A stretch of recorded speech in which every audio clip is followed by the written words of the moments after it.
കപ്പലിൽ കയറുന്ന സ്ഥിതിക്ക് ഇന്നൊരു കപ്പൽ ടൂർ ആയാലോ? ഞങ്ങൾ കയറിയ കപ്പലിന് 6 ഡെക്കുകളായിരുന്നു. ഡെക്ക് 2ലാണ് വലിയ വലിയ വണ്ടികളും ബസ്സുകളും ഓവർ സൈസ്ഡ് ആയിട്ടുള്ള വണ്ടിയൊക്കെ കയറാനുള്ള സ്ഥലം. ഡെക്ക് 3ലും 4ലും ഒക്കെ ആയിട്ട് കുറച്ചും കൂടെ ചെറിയ വണ്ടികളും ബൈസൈക്കിളും ബൈക്കും അതുപോലെ തന്നെ പെറ്റ് ഏരിയ ഒക്കെയാണ്. നമ്മൾ നേരെ വലതുകാല് വെച്ച് കയറുന്നത് ഡെക്ക് 5ലേക്കാണ്. ഈ ഡെക്കിലാണ് പ്രധാനപ്പെട്ട എല്ലാ കാര്യങ്ങളും നടക്കുന്നത്. ഇവിടെയാണ് ഗിഫ്റ്റ് ഷോപ്പ് ഉള്ളത്, റെസ്റ്റോറൻറ്റ്, കോഫി ഷോപ്പ്, കിഡ്സിനായിട്ടുള്ള പ്ലേ ഏരിയ, പിന്നെ നമ്മുടെ പാസഞ്ചർ സീറ്റിംഗ് ഒക്കെ ഈ ഒരു ഡെക്കിലാണ്. നമ്മുടെ ഫ്ലൈറ്റിലെ പോലെ തന്നെ കേട്ടോ.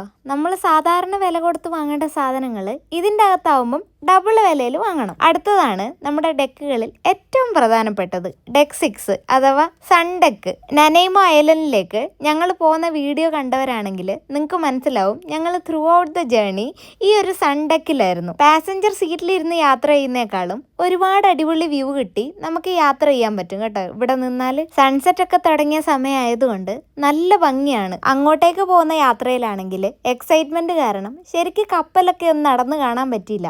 ഇത്തവണ എന്തായാലും അത് സാധിച്ചു. മണിക്കൂറുകളുടെ യാത്രയ്ക്ക് ശേഷം നമ്മൾ വാൻകൂവറിൽ ഇറങ്ങാൻ പോന്നു. തിരിച്ചു പോകാനുള്ള ഫ്ലൈറ്റ് നട്ടപ്പാതിരയ്ക്ക് ആയതുകൊണ്ട് നമുക്ക് വലിയ തിരക്കൊന്നുമില്ല. ഞങ്ങളാണെങ്കിൽ ആടിപ്പാടി നടന്നു പോവായിരുന്നു. ഇനി ഈ മൗണ്ടൻസ് ഒന്നും കാണാൻ പറ്റില്ല എന്നുള്ളൊരു വിഷമമുണ്ട്. എന്നാലും കുഴപ്പമില്ല, ഇനിയും വരാൻ പറ്റുമായിരിക്കും.